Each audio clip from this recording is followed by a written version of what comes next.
Bueno, vamos a continuar con potencias y matrices, que vendría siendo el último tema en cuanto a operaciones o propiedades de las operaciones de las matrices. Obviamente hay otros operadores, uno muy importante en el que vamos a invertir un buen rato, que es el determinante, y viene justamente después de este. Ok, potencias de matrices. Bueno, las potencias de matrices pues es equivalente o muy parecido a la forma en cómo trabajan las potencias de números reales. La única situación aquí va a ser que lo complicado va a ser las matrices, las potencias negativas, que como tal pues no vamos a tener una potencia negativa, sino una multiplicación de varias veces la inversa. Esa es la principal diferencia. Aquí tenemos la potencia a la n, en donde nos dice que se debe de realizar el producto de la matriz A, que evidentemente es compatible con ella misma, entre tantas veces como nos diga esa potencia. No hay mayor dificultad. Esto es básicamente cuando la potencia sea positiva. Ajá. Y como lo veníamos comentando, cuando la potencia sea negativa, aquí, eso significa más o menos la misma idea que arriba, n veces la multiplicación de la inversa. Eso es básicamente todo. Y si nosotros llegamos a tener una potencia 0, eso significa que vamos a tener la matriz identidad. Bueno, así es como lo vamos a estar manejando. Y las propiedades para tener a consideración es que la inversa de una inversa, o podríamos decirlo de esta manera, la potencia menos 1 de la potencia menos 1 de una matriz es la matriz original. La inversa de la matriz n, de la matriz a la n, es igual a la potencia n de la inversa. ¿Y qué pasaría con un múltiplo escalar de una matriz que está elevado a una potencia negativa? Eso sería equivalente a el inverso de la matriz multiplicado por el inverso escalar de ese múltiplo que estábamos manejando, de lambda. Como ya lo habíamos manejado, no vamos a hacer mayor demostración aquí, ya que se puede demostrar, pero habría que estar haciendo todos esos cálculos basados básicamente en la multiplicación, así que no hay mayor complicación aquí. Bueno, vamos a continuar con el tema que nos interesaba llegar bastante, que es el de determinantes. Dándole lectura, sabemos que existen diferentes formas de abordar el concepto del determinante. Esto se debe a sus diversas aplicaciones que se fueron descubriendo con el tiempo. Se pueden estudiar desde el punto de vista geométrico en el campo de los vectores, áreas y volúmenes. También como factores de escala de transformaciones lineales, como una función o como la sumatoria de productos elementales de una matriz. Bueno, hago esa observación porque ahorita vamos a hacer una deducción de dónde es que podríamos plantear nosotros o definir la necesidad de algo llamado, que va a terminar llamándose el determinante. Sin embargo, aclaro que no es la única. En algunos libros de cálculo vectorial, sobre todo, o que incluyen la parte de cálculo multivariable, llegan a hacer una demostración de lo que es el determinante junto con el volumen generado por algunos vectores o superficies. Bien,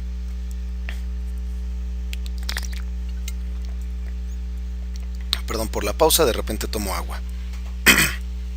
Ok, entonces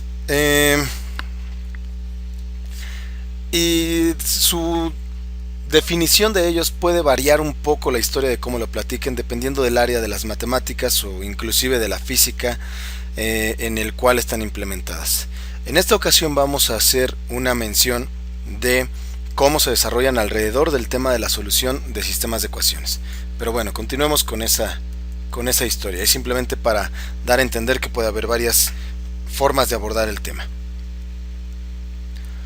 Todas las aplicaciones mencionadas son de gran utilidad para diversas aplicaciones de la física, matemáticas y la ingeniería, pero en general pertenecen a otra rama de las matemáticas que el estudiante aún no ha abordado, el álgebra lineal.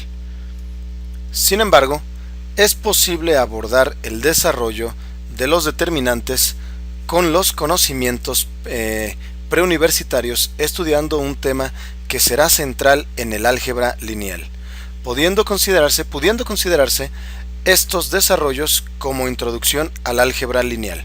Bueno, nosotros estamos en álgebra lineal, pero recordemos que esta sección de apuntes pertenecen al final del curso de álgebra de primer semestre, por eso la narración está en esa forma. Dicho desarrollo se hará estudiando los sistemas de ecuaciones lineales cuadrados, misma cantidad de ecuaciones que de incógnitas, utilizando simultáneamente el sistema matricial equivalente y obteniendo conclusiones referidas principalmente a los coeficientes de las ecuaciones. Bien, si nosotros tenemos un sistema de ecuaciones, en este caso el más sencillo de todos, un sistema de 2×2, tenemos que los subíndices significan el primer subíndice a la ecuación a la que pertenecen, el segundo subíndice a la incógnita a la que pertenecen. Entonces, en este sentido, esto es coeficiente de la primera ecuación, segunda incógnita, eso significa. Y las incógnitas, si bien podríamos seguir utilizando XY, de manera general vamos a enlistar a todas las incógnitas como X numeradas por un subíndice. Bueno, entonces esta sería nuestra primera ecuación y segunda ecuación. En su representación matricial sabemos, debido a cómo funciona la multiplicación de matrices, que este sistema que está acá arriba puede ser engendrado, como ya se comentó previamente, a partir de una multiplicación de matrices. Una matriz cuadrada, que es en donde están los coeficientes y por eso recibe el nombre de matriz de coeficientes, en donde va a ser de 2×2. Y una matriz columna o vector columna, que aquí propiamente también le llamaríamos vector de incógnitas, ya que es una matriz donde están todas las incógnitas. Y vector de constantes. No quiere decir que estos valores no sean constantes, pero reciben todavía un nombre más especial, que son coeficientes de las ecuaciones, de las incógnitas. Bien, en ese sentido son las constantes, esos números solitarios, podríamos decirlo de esa manera, que no son coeficientes de ninguna otra incógnita. ¿Ok? Recordando el proceso de multiplicación, esto es válido porque esto es una matriz de 2×2 y esto de 2×1. Los índices de en medio son compatibles y por lo tanto el resultado debe de quedar de los índices del exterior, 2×1. Entonces esto es correcto, lo que se está planteando aquí. Bien, el elemento 1,1 del resultado debe de ser obtenido a partir de multiplicar el renglón 1 por la columna 1, y ahí nos daremos cuenta de que eso es totalmente cierto. A11 por x1, aquí está, más, avanzamos, A12 por x2, aquí está. Será igual al resultado 1,1 de la matriz resultante, o sea, a esto. Es decir, es una forma matricial de representar esta misma ecuación, o en general, todo el sistema de ecuaciones. Ok, entonces espero que se entienda el por qué es que son equivalentes. Bien. Vamos a ir resolviendo este sistema de ecuaciones particularmente por el método de suma y resta. Sé que hay otros, pero ahorita el que nos interesa muchísimo es el de suma y resta. Al hacer eso, debemos de seleccionar una incógnita que nosotros queramos eliminar en estas ecuaciones. Podemos ver aquí que la que se está pretendiendo eliminar es a la x2, porque se seleccionan sus coeficientes. El coeficiente de la incógnita a eliminar de la primera ecuación multiplica a la segunda ecuación, y el coeficiente de esa misma incógnita de la segunda ecuación multiplica a la primera. Esto para garantizar una eliminación de esta. Y también debo de anteponer aquí el signo menos, que precisamente va a garantizar que sean de signo contrario y se eliminen. Al hacer la multiplicación, estos son los resultados. Podemos ver que solamente se ha agregado en el renglón, en la primera ecuación, el A22, sería el coeficiente de la segunda incógnita, y aquí el A12 y un cambio en el signo.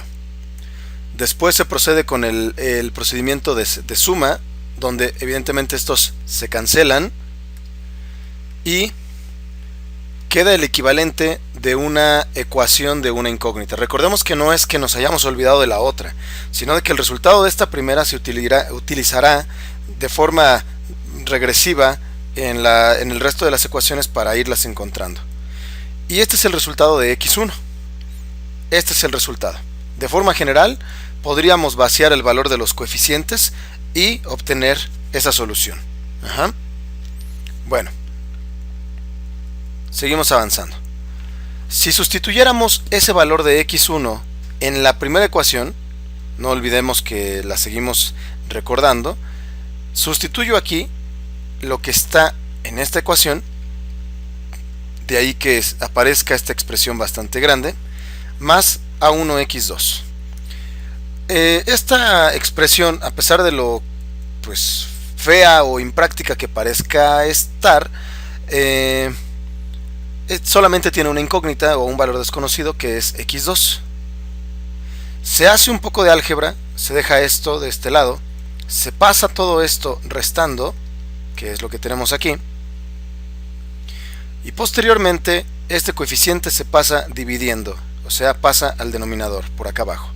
Intencionalmente no lo multiplico, ya que si hacemos un poco de álgebra, al resolver esta fracción tenemos que multiplicar a b1 por este denominador y nos quedaría este término que está acá, para poder involucrar todo en este mismo denominador y posteriormente pasar multiplicando ese coeficiente que hayamos comentado.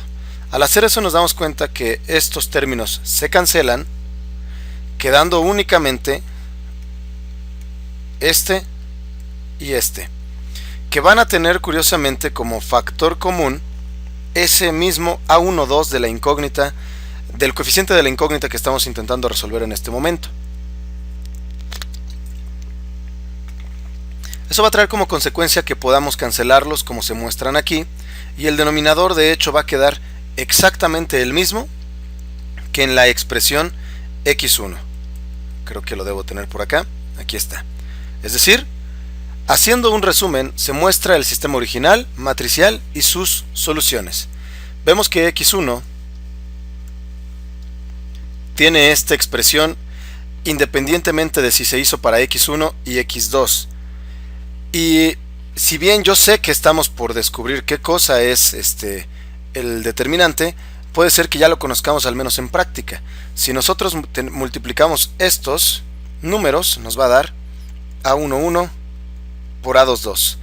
Y si multiplicamos estos, la teoría, al menos hasta el momento que conocemos, que tal vez no tiene mucha justificación, nos dice que las multiplicaciones que enseñamos con una diagonal hacia arriba, tenemos que escribirlas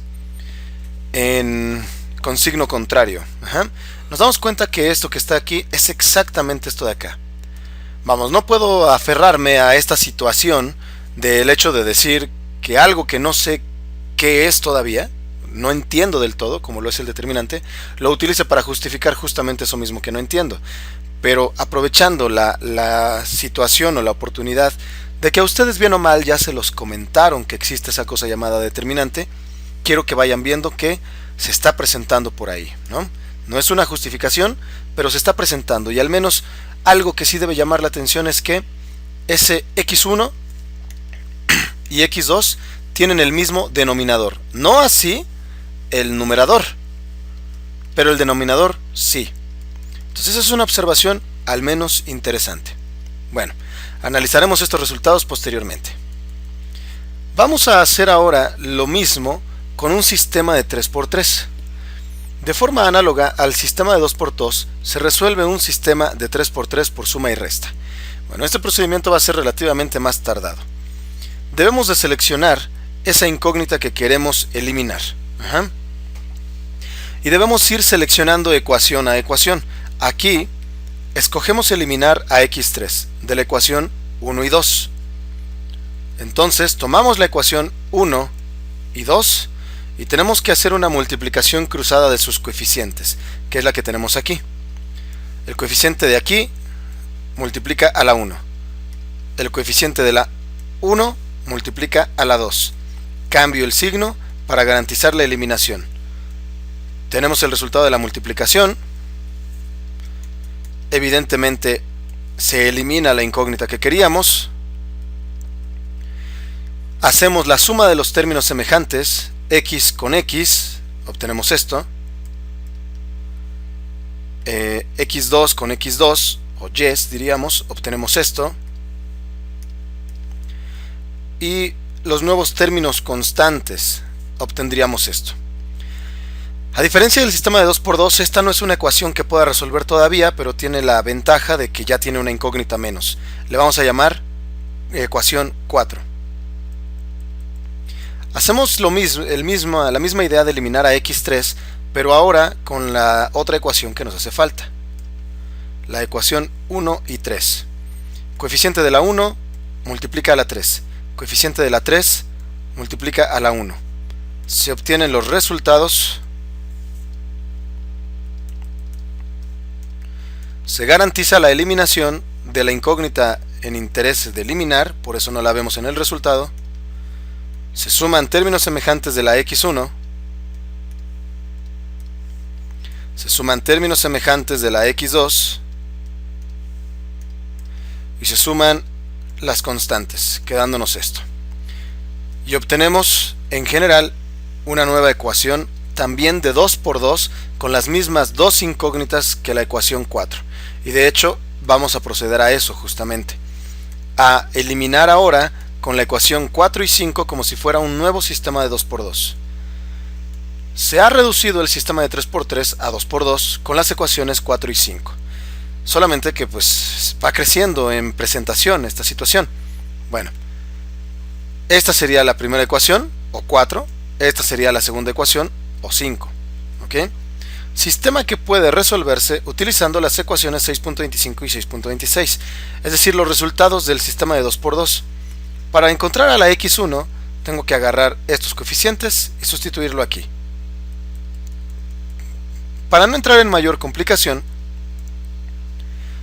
de ahorita prestarle mayor importancia al desarrollo de la sustitución, sino más bien a qué significa el resultado, esta sería la sustitución de estas instrucciones. Bien. Operando el numerador, es decir, no me queda de otra más que multiplicar todo lo que está por acá, porque al menos en primera instancia no puedo realizar ningún tipo de simplificación, no puedo atreverme. Así que no me queda de otra más que hacer la multiplicación de esto, que me va a dar 1, 2, 3 y 4 términos. Esos 4 términos que están ahí subrayados pertenecen a realizar este producto. Posteriormente, el resultado de estos dos binomios es, o son, estos 4 términos, estos que están acá, donde al hacer esa multiplicación y hacer una inspección de los coeficientes, cancelamos al menos 2 términos. ¿Qué nos queda esto? En donde en esos términos nos damos cuenta que comparten un término común y se factoriza, que es el A13. Ahora, realizando la multiplicación de los dos primeros binomios del denominador, tenemos estos primeros 4 términos, 1, 2, 3 y 4. Realizando ahora la multiplicación de los últimos binomios, obtenemos estos 4 términos, en donde nuevamente al inspeccionarlos nos damos cuenta que este y este pueden cancelarse, y de lo restante, que es esto, guardan al menos un factor común, que vuelve a ser el A13, y lo presentamos factorizado, así, quedando como resultado del cociente lo siguiente, es decir, ya la fracción completa. Este es el resultado de la x1, esto. Bien, es una expresión bastante más larga que la del sistema de 2×2, pero todavía tenemos la oportunidad de hacer ciertas inspecciones. Siguiendo con el proceso para x2 y x3, quedaría lo siguiente. Ya no lo presento aquí, simplemente créanme, ya quedó bien revisado, que esto es el resultado para la x2, siguiendo la misma lógica que se utilizó para llegar aquí. Ya para no distraernos les pongo los resultados. Bien, y ahí viene nuevamente una confirmación de una observación interesante. Vamos a darle una revisión a los coeficientes. A11, 22, 33. 11, 22, 33. A12, 23, 31. A12, 23, 31. Pueden verificar que todos estos términos que están aquí vuelven a ser exactamente los mismos. Independientemente de si la incógnita es la X1, la X2 o la X3. El hecho de que esa situación que ocurrió en el sistema de 2x2, de que todos tenían el mismo denominador, y se repita nuevamente aquí en un sistema de 3x3, ya es de llamar aún más la atención. Y empieza a generar ahora una duda de si habrá algún patrón, alguna justificación o algún procedimiento que permita justificar la obtención de esta serie de números, que de hecho podríamos decir que es de esta serie de productos que están sumándose aquí. Bien, con esa duda ya más o menos más construida, mejor elaborada, vamos a ver aquí. El resultado de un sistema de 4x4 es demasiado grande como para mostrar su resultado en estos apuntes, pero puede obtenerse fácilmente en un software o sistema de álgebra computarizada, o lo que llamaríamos CAS por sus siglas en inglés, como MATLAB o Matemática. El procedimiento que hemos realizado nos permitirá realizar más de una observación útil al revisar los numeradores y denominadores de los resultados de los sistemas, pero nos concentraremos únicamente en el denominador, el cual nos permitirá, y me falta un acentito, desarrollar la idea del determinante. Bien, yo ya no lo presento aquí, pero les comento justamente eso de que se hubiera sido mejor hacerlo en un software de CAS, porque justamente lo hice en un software de CAS y lo hice en matemática, en este caso Wolfram Matemática, y sale sumamente largo. La verdad ya no es tan necesario si la idea ya se entendió. Créanme que este fenómeno del denominador vuelve a ocurrir en el sistema de 4x4, 5x5, 6x6 y sigue ocurriendo siempre. Entonces es una observación bastante importante. Ok, analicemos con el sistema de 2x2 y 3x3 esas características y tratemos de encontrar una lógica en su construcción. Retomemos el sistema de 2x2 y sus resultados. Ahí está nuestro sistema y sus resultados. Podemos concluir que si el sistema está ordenado, es decir, que todas las X estén en una misma posición, todas las X2 también, todas las constantes en la otra posición, eso es algo que debe de garantizarse. Los resultados 6.25 y 6.26, que es esto que está acá, solo dependen de los coeficientes de los coeficientes del sistema o de los elementos de la matriz de coeficientes. Es decir, si tú quieres utilizar los resultados una vez que ya ordenaste estas fórmulas, una vez que ya ordenaste el sistema de ecuaciones, lo único que necesitas son los coeficientes, no las incógnitas. Bien. Bien, eso para el denominador. Es más, ni siquiera necesitamos esto. Para el denominador, obviamente para la incógnita sí, porque está en el numerador. Ok. Analizando los denominadores, veremos que ambos dan lo siguiente. Esta suma de productos. A11 por 22 menos lo que da de A12 por 21. Y para el sistema de 3x3, esa cosota que ya habíamos mencionado. Cada elemento de estos dos resultados, es decir, el 6.31 y el 32, tiene la característica de que ninguno de sus factores son de una misma fila ni columna, por lo que podría sugerirse una estructura para construirlos. Bien, esa es una observación que tal vez no sale a la primera, pero recordemos que el primer número es el renglón y el segundo número es la columna. Veamos lo que sucede en este. Renglón 1, renglón 2, renglón 3. No son del mismo renglón ninguno. renglón 1, renglón 2, renglón 3. No son del mismo renglón ninguno. 1, 2 y 3. Lo mismo, 1, 2 y 3. 1, 2 y 3. 1, 2 y 3. Nunca se presenta que ese primer índice o numerito sea el mismo. Ok.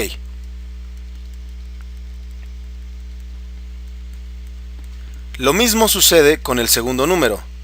1, 2 y 3. No son de la misma columna. 2, 3, 1. Están en desorden, pero no son de la misma columna. 3, 1 y 2. 3, 2 y 1. No son de la misma. 2, 1 y 3. 1, 3 y 2. Bien, en todos los casos no tenemos elementos que sean ni del mismo renglón ni de la misma columna en ningún momento. Y eso empieza a generar una especie de combinaciones entre estos números y la forma en cómo los podemos ordenar. Y de hecho para allá vamos. Cada producto que tenemos en el sistema de 2×2 tiene esta forma.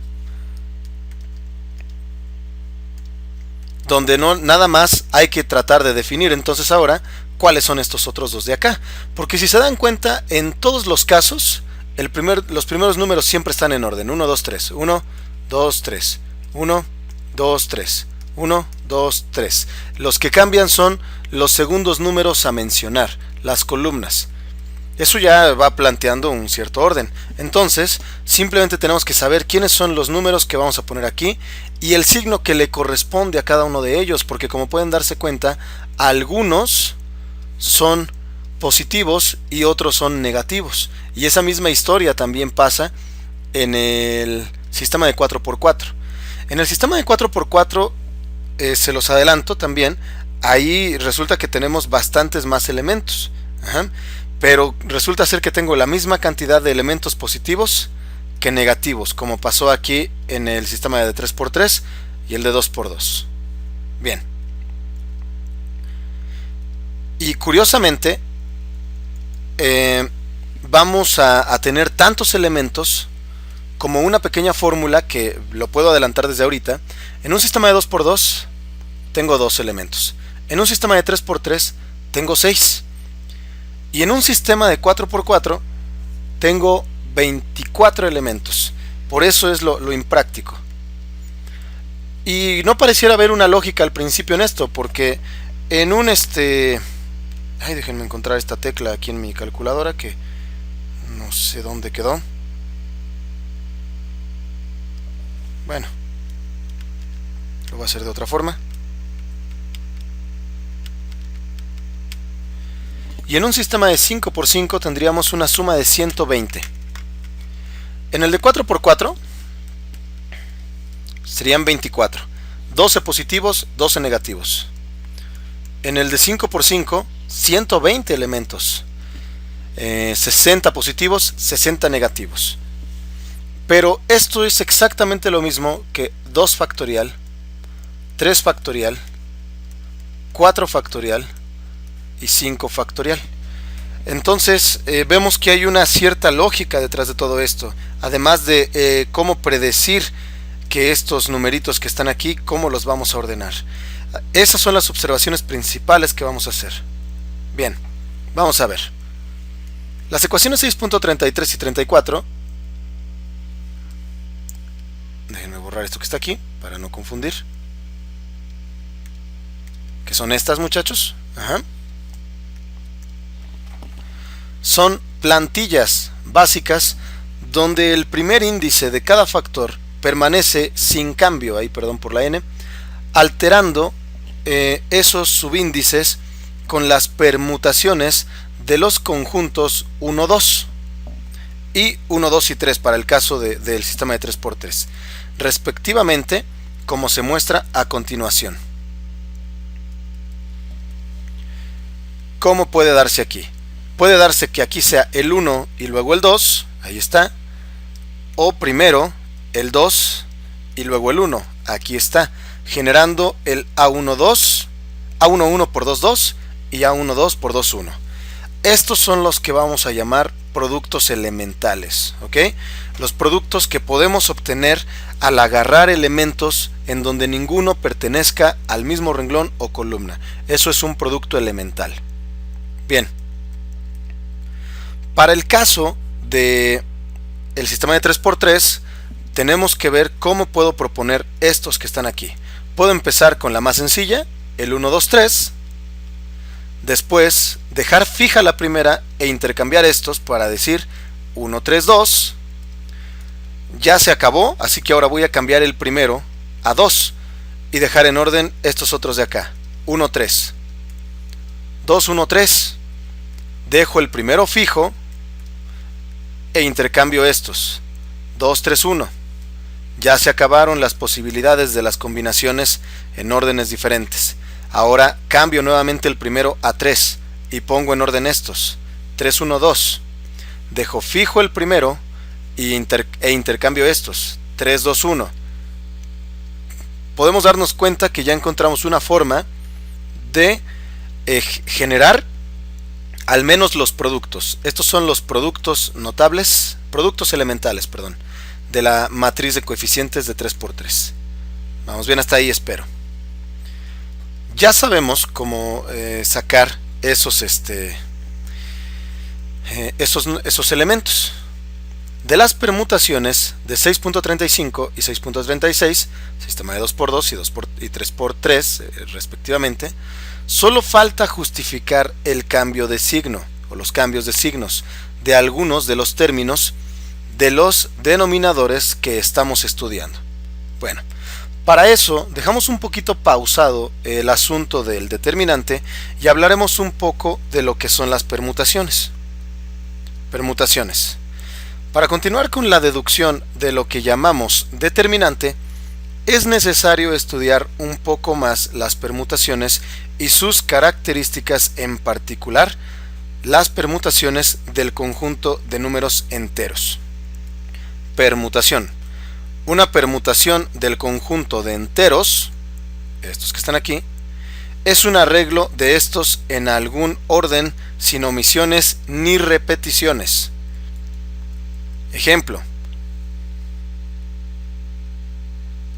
Vamos a dar las permutaciones del conjunto 1, 2. Puedes agarrar a los dos números sin dejar ninguno, de ahí la palabra sin omisiones. No debes olvidar nunca ninguno y sin repeticiones. Es decir, no me puedes decir 1, 2 y otra vez 1, 2. Tenemos la 1, 2, la 2, 2. Ajá. Eso está mal. Aquí debería ser 2, 1, perdón. Ajá. Tenemos la 1, 2 y la 2, 1. El 1 con el elemento restante 2. El 2 con el elemento restante 1. Permutaciones del conjunto 1, 3. Son estas. Son las que justamente ya habíamos puesto arriba. Pero podemos utilizar diagramas de árbol para ir explicando eso. El 1 al combinarse con los otros restantes. Con 2 y faltaría después el 3 y en ese orden. El 1 primero con el 3 y luego el 2, que son estas dos primeras, lo que estaba diciendo hace rato de mantenerlas fijas. Pongamos ahora en primer lugar a otro de los elementos, 2 con el 1 y luego el 3, 2 con el 3 y finalmente el 1, que son estas. Posteriormente con el 1 y luego el 2 y luego con el 2 y luego el 1, que son estas. Bien, en las permutaciones se conoce un término de inversión a lo que sigue. Se dice que en una permutación ocurre una inversión siempre que un entero procede a uno menor. Vamos a ver qué rayos significa eso. Permutación par. Se dice que una permutación es par si el número de inversiones es par. Permutación impar. Se dice que una permutación es impar si el número de inversiones es impar. Vamos a poner un ejemplo para aclararlo.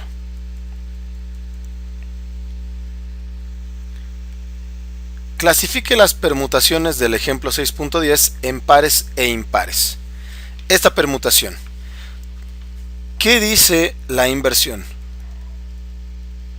Dice que una inversión, o se dice que una permutación, que en una permutación, ocurre una inversión siempre que un entero precede a uno menor.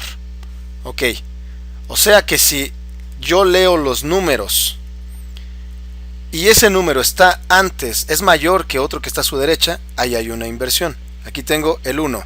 El número que está a su derecha es mayor que él. No hay problema, no lo precede uno más grande, ¿verdad? Así que por lo tanto decimos que aquí no hay inversiones. El 2. Aquí está invertido el orden de los números. Tengo un número mayor antes que uno menor. Aquí hay una inversión.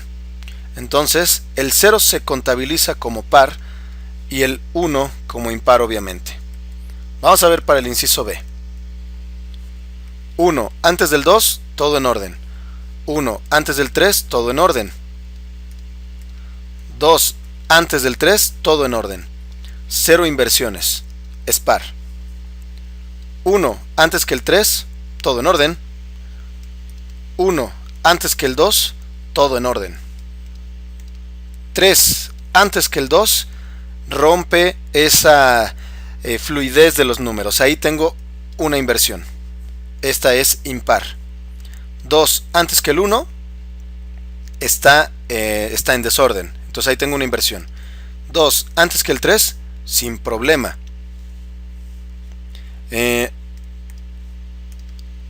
1 antes que el 3, sin problema. Seguimos teniendo una inversión.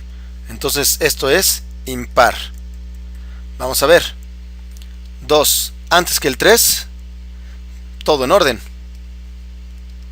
2 antes que el 1, una inversión. Me falta 3 antes que el 1, otra inversión. Tengo un total de 2 inversiones, entonces esto es par. 3 antes que el 1, una inversión. 3 antes que el 2, 2 inversiones. 1 antes que el 2, todo en orden. 2 inversiones, esto es par. 3 antes que el 2, una inversión. 3 antes que el 1, 2 inversiones. 2 antes que el 1, otra inversión más. 3 inversiones, esto es impar. Bueno, habiendo entendido cuándo se tiene una inversión y cuándo es par e impar, procedamos. Retomando los denominadores de 6.31 y 6.32, los resultados del sistema de ecuaciones o en el numerador, y al compararlos con las permutaciones pares e impares del ejemplo que acabamos de hacer, el 6.11, nos damos cuenta que los términos positivos corresponden a las permutaciones pares y los negativos a las permutaciones impares. Revísenlo ustedes acá arribita. No quería mover esa parte, ahí está.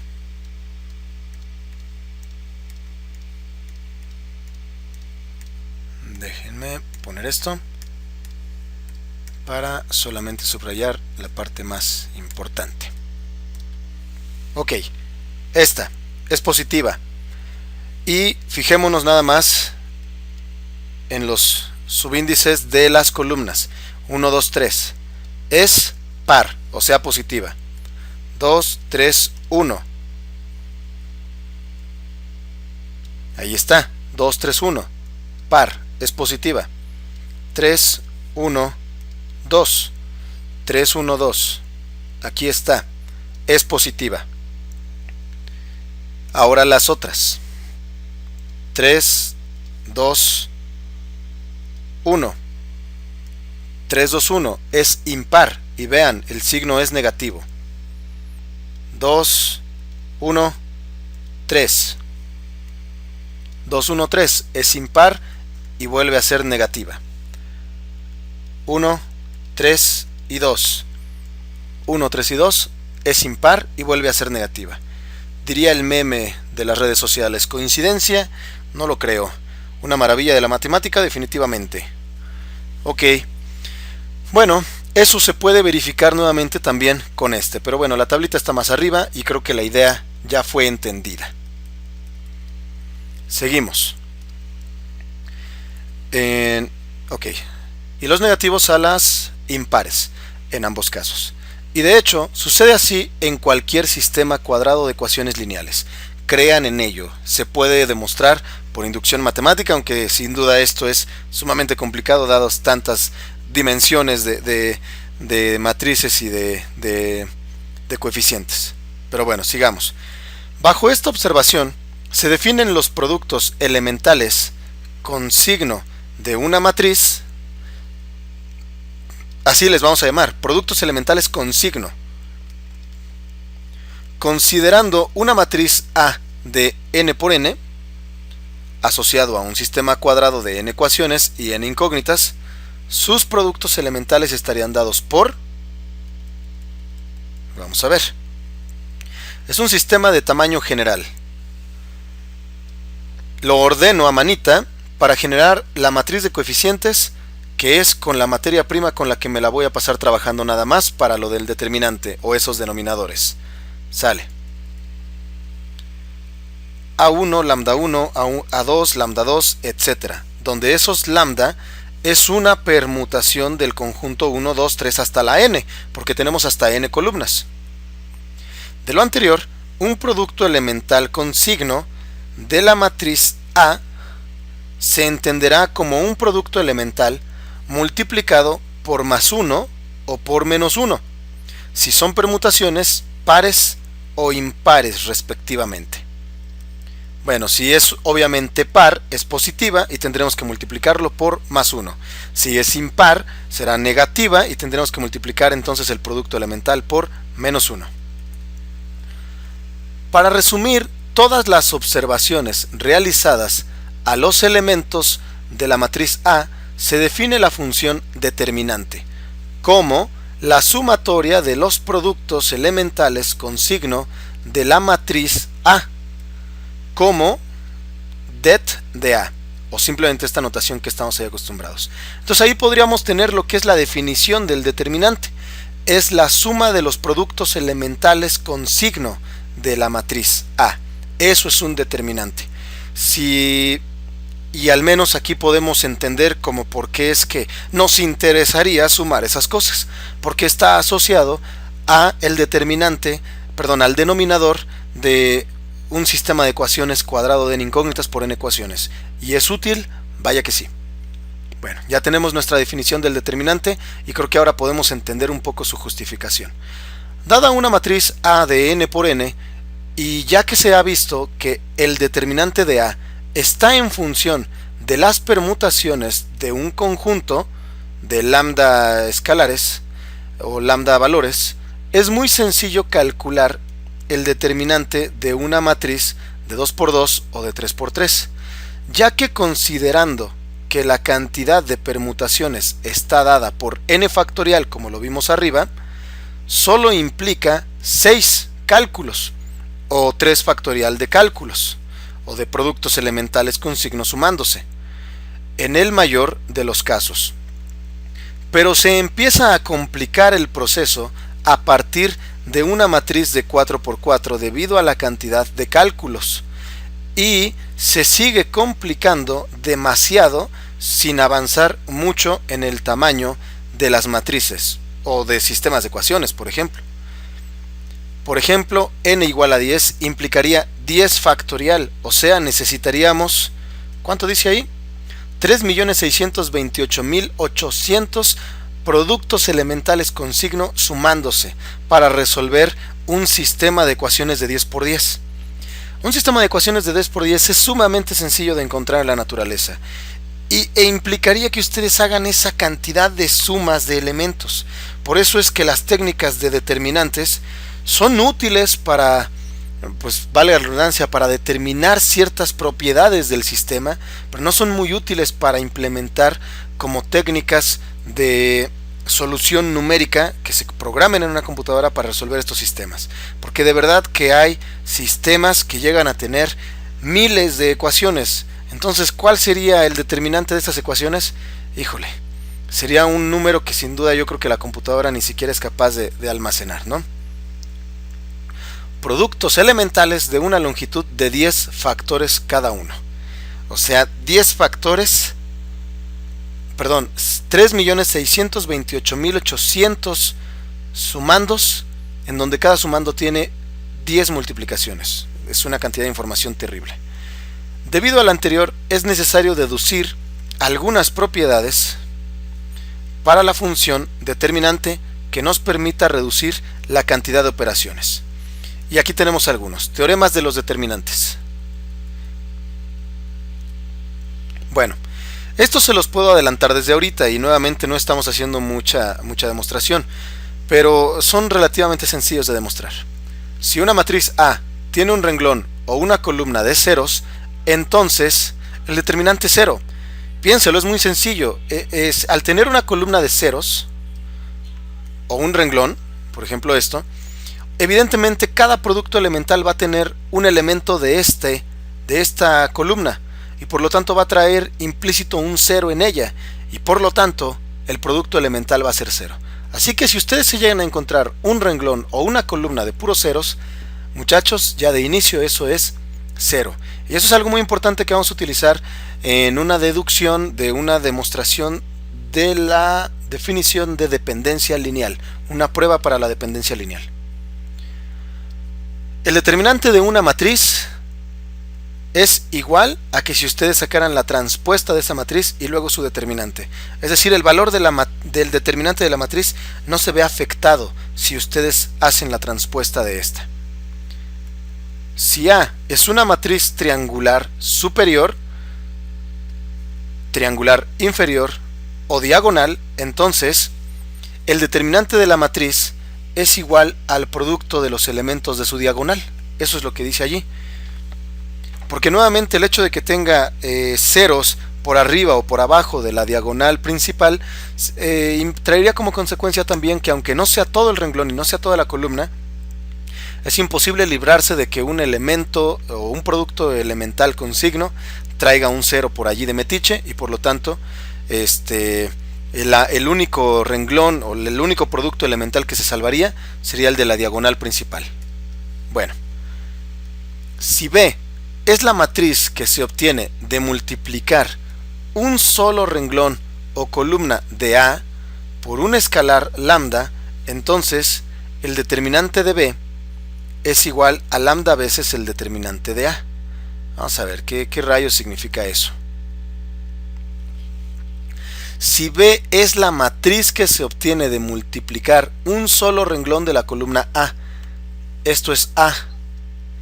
Bueno, eso es el determinante de A. Pero si lo ponemos así cuadradito, eso es A. Recuerden que para la eliminación gaussiana nosotros multiplicamos a un solo renglón 1, para darme otro nuevo renglón. Entonces ahí está pasando justamente lo que dice aquí. Estoy generando una nueva matriz, la matriz B, que se obtiene de multiplicar un solo renglón de una columna por A. Es exactamente eso. Bueno, ¿dónde está esa matriz B? Esa matriz B es esta. El determinante de esa matriz B sería equivalente a sacar ese lambda multiplicando al determinante de la matriz A. Y obviamente esa propiedad puede aplicarse para todos los renglones de la matriz A. Ya después lo veremos. Otra propiedad. Si B es la matriz que se obtiene de intercambiar dos renglones o dos columnas de A, entonces el determinante de B es igual a menos el determinante de A. También eso podría demostrarse haciéndolo simplemente a mano hasta demostrar que es evidente o que es obvio porque va a ser equivalente, pero no lo vamos a hacer para no tardarnos. Si B es la matriz que se obtiene cuando un múltiplo de un renglón o columna de A se suma a otro renglón o columna respectivamente, entonces el determinante de B es igual al determinante de A. Esto es de suma importancia porque esto que está aquí es el equivalente a aplicar el método de suma y resta, pero en forma matricial. Es la eliminación gaussiana. Sinceramente es algo difícil a veces recordar todas las propiedades de todas las operaciones que se han mencionado de las matrices, pero es bueno que al menos las tengamos en mente para que al momento de que nosotros hagamos pues todas estas operaciones, tengamos el cosquilleo de que tal vez pueda yo hacer una simplificación de un cálculo antes de proseguir por ese camino que tal vez va a implicar muchísimos cálculos. Bien. Si A es una matriz cuadrada con dos renglones o columnas proporcionales, múltiplos de otro renglón o columna respectivamente, entonces el determinante de A es 0. Bueno, ¿qué quiere decir eso? Vamos a poner un ejemplo, porque ese está muy bueno y está muy interesante. ¿Dónde está? ¿Dónde está? Acá. Por ejemplo, 3 y 4. Y vamos a poner un renglón que sea exactamente múltiplo de ese, o que sea proporcional, o sea, 6 y 8. Vamos a sacar el determinante de eso. Multiplicamos 3 por 8 son 24.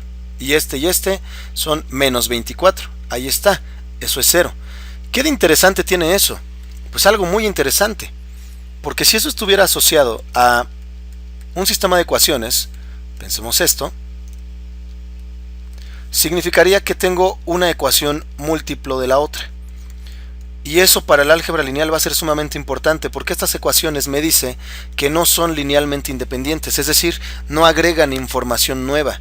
Creo tener dos ecuaciones diferentes porque se ven diferentes, pero en la médula, en la esencia, son lo mismo. Si yo hago una factorización de un 3 en la ecuación de abajo, me daré cuenta del error que estoy cometiendo. Perdón, estas deberían ser yes. Me daré cuenta del error que estaría cometiendo si quiero considerar a esta ecuación como algo útil, ya que esto puede ser factorizado de esta manera. Perdón, es un 2, ¿verdad? El que tengo que factorizar, me estoy equivocando. Y evidentemente pues se cancela el 2 y me doy cuenta que en realidad no tengo dos ecuaciones, tengo una sola. Eso es equivalente a tener dos líneas rectas empalmadas. Es una solución infinita porque se intersectan esas líneas rectas en una infinidad de puntos. Entonces ahí vamos a ver que el determinante nos va a ayudar desde ahí a, pues, valga la redundancia, a determinar si el sistema tiene solución única o infinita, o si la tiene o no la tiene.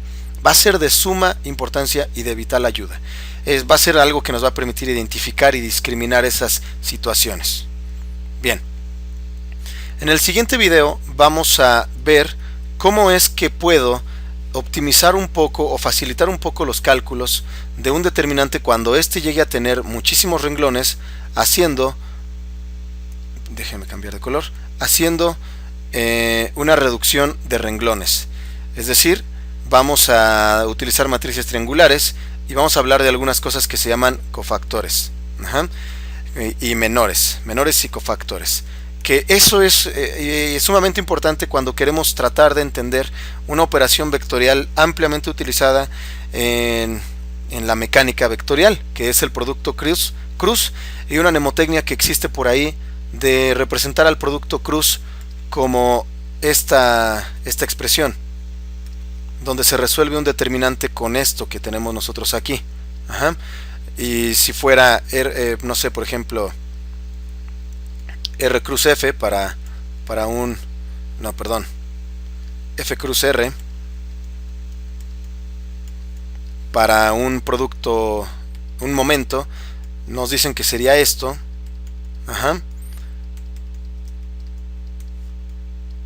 Rx, Ry, Rz, y nos dicen después que esto es una serie de suma de determinantes, donde esto sería un determinante en y una pregunta que me hacen todo el tiempo: ¿por qué rayos el segundo determinante lleva un signo negativo? Bueno, esa explicación se va a dar justamente al aclarar qué cosas son los menores y los cofactores. Ahí va a quedar explicado, pero creo que más o menos se alcanza a dar cuenta un poco desde ahorita ustedes, porque tiene que ver precisamente con los productos elementales con signo, garantizar el signo de esos denominadores y de esas permutaciones. Pero bueno, por el momento le dejamos ahí y continuamos en el próximo video.